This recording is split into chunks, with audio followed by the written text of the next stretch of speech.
So I've been raking in my backyard, getting ready for sod. Something I've been looking forward to doing for probably 5 years. And just being in a bit of a holding pattern in life and being put in a position of submission and having to learn how to surrender over and over and over and over and over again. And in that surrender, learning how to fully express openly and honestly, without fear, without self-judgment, without restriction, without needing to exaggerate dramatically in an angry expression or a sad expression. Just simply learning from life. Learning from God, learning from spirit, learning from consciousness, just learning from the awareness that seems expansive, learning from the open consciousness that you can only describe as the Holy Spirit. Perhaps that language describes this expansive, interconnected awareness and consciousness that seems to transcend all things. And all things point to that. From physics to religion to psychedelic experiences, all things point to some sort of transcendence of the body self, the ego self, the constructed self, the mind self. Our body is made to learn automatically from experience. Our mind is made to automatically tell stories about that experience, and we weave it up like twine. We bound it up over time, and it becomes a story within us, and this story is so unbelievably compelling that we feel like we need to survive within it, and we need to find a very important purpose within it, and we need people to really like us within it, and we just really, really become part of something. We all become part of the thing that we are afraid of, and we co-create it. We co-create it in fear. We co-create it in projection. We co-create it the way I have done in my life, just automatically acting out generational stories like we all do. And finally being put in a place in my life of stillness, of submission, of surrender. And I could talk for hours about the various experiences that have led me to genuinely have to get on my knees over and over and over, and sometimes on my face, literally in the ground, not exaggerating and not being dramatic, just feeling that compelled to surrender and letting go of stories and letting go of identity and letting go of trauma and letting go of all these things that I've accumulated in this life, or maybe that have been passed on to me, that all of us accumulate in this life and that are passed on to us. And the unbelievable gift of the experiences of the past, I could say 5 years, I could say a lifetime, is just expansive surrender, expansive letting go of mind, of ideas, of attachments, of stories. And ironically, in that surrender, not submission, getting beyond submission into surrender, experiencing a greater connection with everything. And that greater connection within my own awareness, it's something I'm only able to say that I'm aware of it in my consciousness. Consciousness is just a word. I'm aware. And that awareness seems like it expands beyond my mind and beyond my body. And it seems like what I am taught is Christ love, Christ consciousness, allowing God to be working through you and speaking through you and living through you. And these are just words we use. And I don't mean to diminish anyone's beliefs by saying these are just words, but they really are literally words coming out of my mouth, spoken with my tongue and my throat, that are generated by my long relationship with language and using language to make sense of reality. And so the words I speak are inherently a spoken story. That's about as simple as I could say. The words I speak are a spoken story, and those words are formulating a perception of reality, and those words come together in this amazing mosaic to create our perception of reality and create our perception of ourselves. We get so unbelievably tangled up in it, and I got so unbelievably tangled up in it.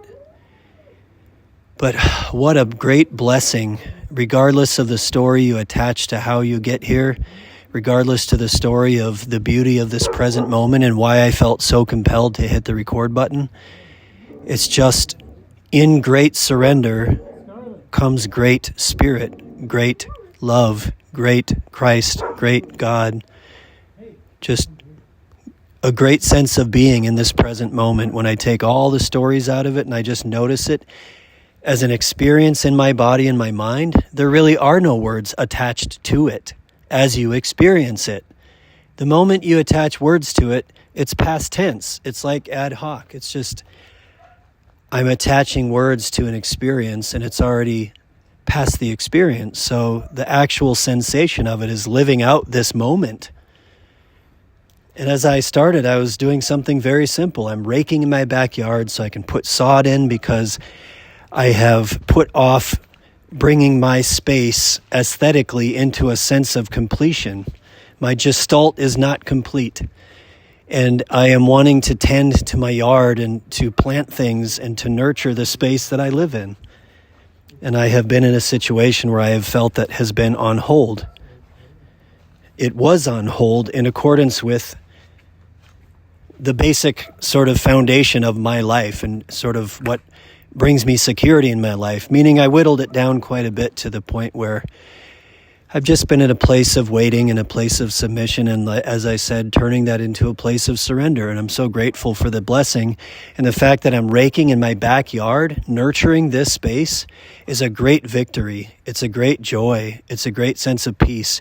It's a great sense of gratitude for me for my daughters and just being able to nurture this space with them.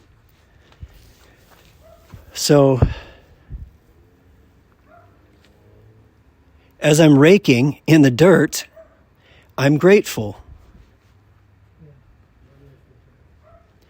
And I'm having the most beautiful, simple, wonderful thoughts that are ironically an expression that comes out of that stillness.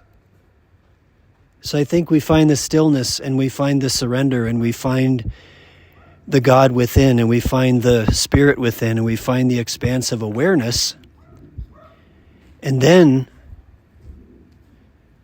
rather than trying to tell a story about it, we observe the experience just as honestly as we can. And I think that's where great art happens. I think that's where great prose happens. It's where great literature happens. It's where great movies happen. It's where great relationships happen. It's where great creation happens. We are creation machines. And I think when we create from that place of spirit, of honesty, of openness, of surrender, some sort of ubiquitous truth comes out because it's not just coming from an individual. It's coming from this greater collective consciousness, this greater collective spirit, this greater God that becomes us. And where I had a oh my gosh moment, because that's what I said out loud to myself. I wasn't even trying to be prudish. It's just what I said, oh my gosh, as I was raking, because I just had the most simple, beautiful thought. And that thought was that men and women have been placed at opposition to each other purposely over time. The masculine and the feminine have been purposely opposed to one another. And there's a manufactured opposition that allows for easy manipulation, for separation and division, for justification, for horrendous things. When we take all the language out of it, the masculine and the feminine have been put at war with one another. And what I was aware of was I started as a man because I'm in a man's body. I had this thought as I was raking. I was exploring all of my awareness and all of my thoughts and all of my sensations and just coming to a place of, I was about to say, as a man, I'm punished for expressing my pain. That men are punished for expressing anger. Anger is an expression of pain. It's an expression of injury. It's actually an indication within the body that means to suggest we have been wronged or we have been injured. It's an automatic, intense sensation that's meant to get our attention and meant to tell us that something is wrong. It's up to us as observers, as conscious beings, to decide if that anger is something useful or not, or if it's actually a false alarm. But we are the observers of our experience. And I noticed that my mind wanted to tell a story about me as a man living in the society and how we're treated. And that's the trap for all of us. I've been in that trap. And women, conversely, I stepped out of myself. I stepped out of my man self. I stepped out of my identity and just said, okay, the reality is women are punished for expressing their honest emotions by being demasculinized. Women are made to be more feminized because they are punished for expressing masculine energy as children. Conversely, men are punished for expressing their feminine energy. Men who express their feminine energy tend to be punished for it, suppressed, denied, judged, attacked, belittled, shamed, ostracized, excommunicated. And it just hit me like this light, this very simple but ubiquitous perception that women were once little girls who were punished for their natural yang or yang energy. They were punished for their natural natural masculine energy, their natural desire to speak their mind, to express their emotions, to stand their ground, to even fight, to grapple, to articulate, to stand up for themselves. It's just such a clear awareness in this moment of just women were once little girls who were punished for expressing masculine energy, and they were told to be feminine. And then they had to express their masculine energy through that femininity. And that's where we see sometimes toxic femininity.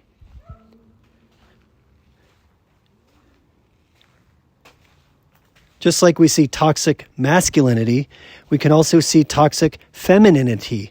But think about this. It's because so many men become so hurt by their childhood experiences and by being judged and punished by those around them when they express feminine energy, feminine sensation, feminine expression. And so they learn to be hypermasculine. They learn to find safety and solace in hypermasculinity, in a hypermasculinized tribe, because they're constantly being punished for trying to stand their ground, for trying to create some security for their family. This is where I can relate in the past 5 years of my life.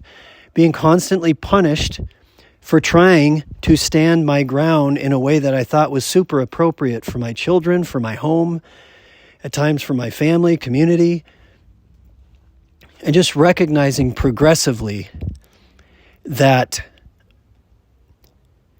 men are punished for expressing their emotions. Instead of saying, oh, you're in pain, you're hurting, you are feeling like an outcast, you're feeling like your society doesn't care about you, you're feeling like you're being cast aside, you feel like you're being demasculinized, and you can't express your pain. You're punished, you're locked up, you're jailed, you're subjugated for expressing your pain in a feminine way. Likewise, it just was so clear to me, women as children, typically, societally, little girls get punished for expressing healthy masculinity. And I have 2 little girls, and I'm amazed at how much they express unbelievable femininity and unbelievable masculinity. Watching my daughter do jujitsu or play a sport. Particularly nowadays, it's becoming increasingly popular in like martial arts and things like that for boys and girls to practice together, to train together. And it's pretty unbelievable. It's pretty fascinating. I would say jiu-jitsu is one of the best examples I've ever found of a healthy masculine-feminine balance in both the men and the women and everywhere in between. Just a healthy masculine-feminine balance. The men I roll jiu-jitsu with are unbelievably compassionate, nurturing, kind men. God-fearing men who are also incredibly strong, healthily masculine, know how to hold you and submit you and know how to stand firm with you right up to the line when they say, "Are you okay, bro? You all right? Sorry about that." And there's this compassion and this like, let me show you, let me help you, let me teach you. Let me be your brother, let me be your sister, whatever. It's just this unbelievably healthy balance of masculine and feminine expressed by both men and women. There's no greater expression of yin and yang equality than on a jiu-jitsu mat. It's wonderful. I'm surprised people don't talk about it more as a societal phenomenon. Maybe it will be talked about as a societal phenomenon at some point.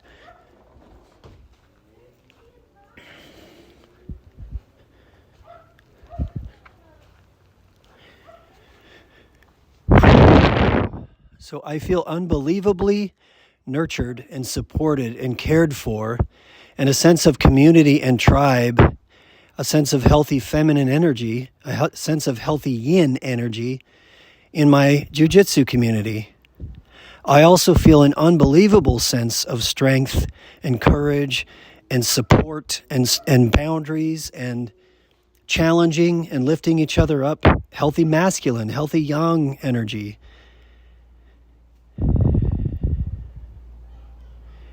And as I was raking in my yard, I just felt, and you know what? I didn't feel. I noticed the pain within myself. I noticed the stories within myself. I noticed the history.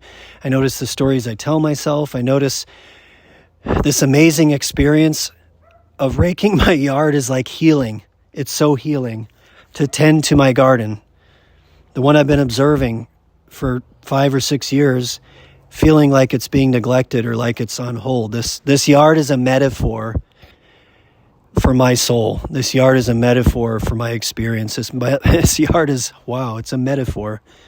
And now I'm nurturing it and I'm caring for it and I'm making it greener and I'm planting things that I can share with my family and I'm just being present to it, being in it, recognizing that it's my little place here that is a connection with everything. And in that space, just having this unbelievable empathy and awareness that men are punished as boys for expressing healthy feminine energy. Women are punished as girls for expressing healthy masculine energy. So girls learn to resent boys. Boys learn to resent girls. Girls learn to resent fathers. Boys learn to resent mothers. And we buy right into this culture war. This unbelievable culture war. Rather than recognizing we really are all part of the same tribe.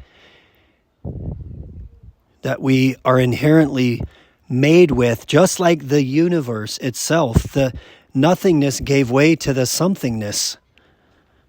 The emptiness gave way to the somethingness. The dark gave way to the light. And we are a natural expression of that.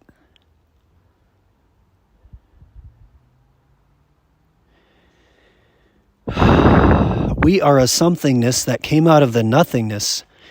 And we have grand stories about what the nothingness is.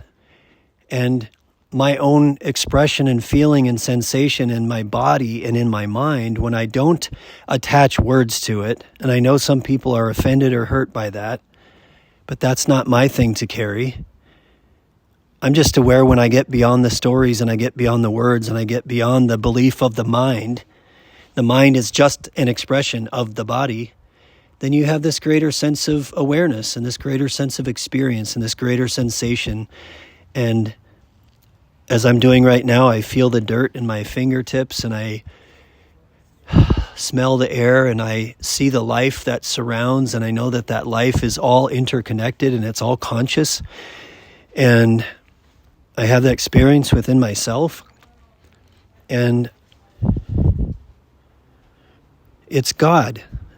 It's everything. The lightness and the darkness, the nothingness and the somethingness, all dancing as one. And I am an expression of it.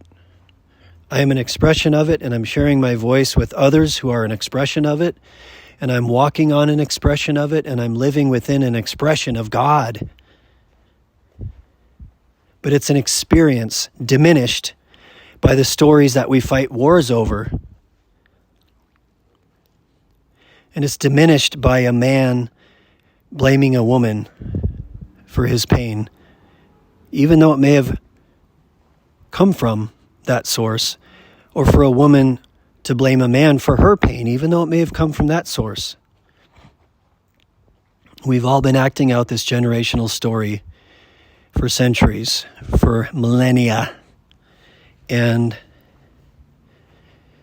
men need to be taught, to be guided, to be nurtured, to hold each other accountable, to learn how to have healthy expressions of emotion, healthy expressions of feminine energy, healthy expressions of yin energy, a healthy environment of surrender, slowing down, doing the opposite of doing non-doing, being, tending to the garden that is in front of them, yin, feminine energy.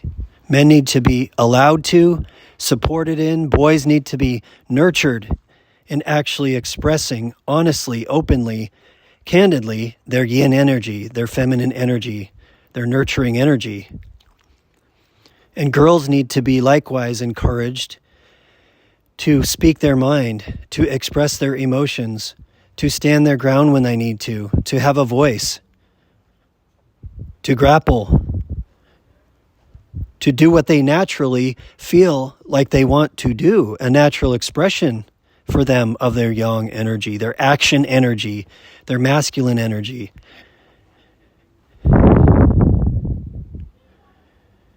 Women need to have spaces where they can actually express healthy masculine energy. I notice in my clinical work, more formally, that most of the men I work with, their healing actually comes from learning how to surrender, how to open up, how to become more emotional, how to honor their emotions and feel their emotions. They learn by becoming more feminine in their energy, more yin in their energy, more open in their energy. Conversely, a lot of women I work with actually heal more when they become more masculine, when they have a better expression of yang energy, when they have an ability to speak their mind and set their boundaries and express themselves and make choices in their life according to what they want and what they feel and what they need, however that may be expressed.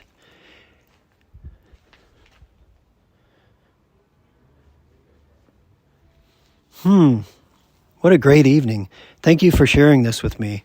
I know I could go on and on and on, but that was the experience and the observation that I had in the moment, and I think I've kind of fleshed it out, and I hope I've shared it with you in a way that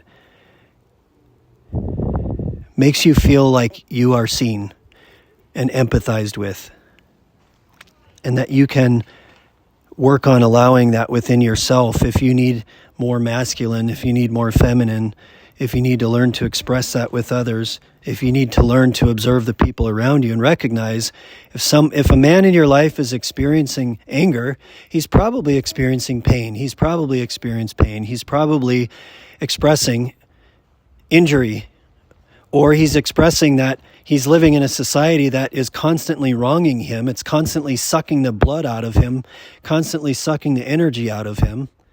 We live in a society where we are fed upon and we are meant to feed upon. We are consumers and we are consumed. So if your man is expressing anger, it may be profound depression.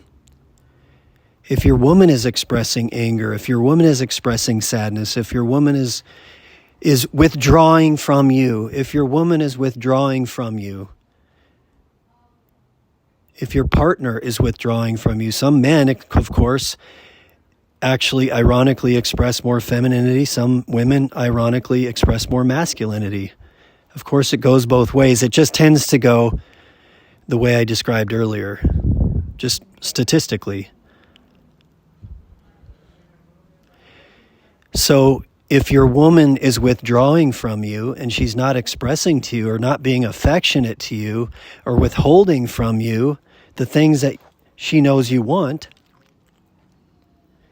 you can bet she's probably hurting. She's probably feeling like she doesn't have a voice. She's probably feeling like she can't express herself. She's probably feeling diminished. And that is probably a reflection of what she experienced as a child, just like what you experienced as a child, as a man, as a boy. So if you're listening to this, I hope that you can see the others around you and yourself a little bit differently and with a little more compassion. And you maybe have a clearer path to what healing looks like in your life. I know for me as a man, I've had to really, really, really heal in my masculine yang energy, and I've had to really, really heal in my feminine energy. Both. I know that I felt extremely unheard and diminished and punished for expressing my boundaries or my needs or my wants or my heart or just really basic feedback, boundaries that are necessary for relationships to work. I felt punished for that. I also know that my partner, my wife, felt overwhelmed and probably smothered. And that's how it works. Approach avoidance, anxious avoidance. We could go into attachment styles. We could talk about attachment styles and as expressions of yin and yang energy, of masculine and feminine energy, and how we injure each other in that way. I think that's really underlying this whole attachment theory, is the underlying expressions of energy, so to speak, underlying it. So we have approach and avoidance, anxious and avoidant, and one person is trying to be heard, one person is trying to open up, one person feels punished for expressing their voice or expressing their needs or expressing their boundaries, and the other person tends to deal with feedback in general by avoiding and denying and running away. And it looks like what we call narcissism, but the more empathy I have for it, the more I recognize that I think what a lot of society calls narcissism is actually this dynamic playing itself out. Both people feel like the other is a narcissist because we are expressing our own narcissistic story that comes from our own severe injury to our sense of self. As children, we were told that an entire sector of our being, our masculinity or our femininity, was unacceptable, and that we weren't supposed to feel it or express it or need to be nurtured in it. And so we've been acting out this story.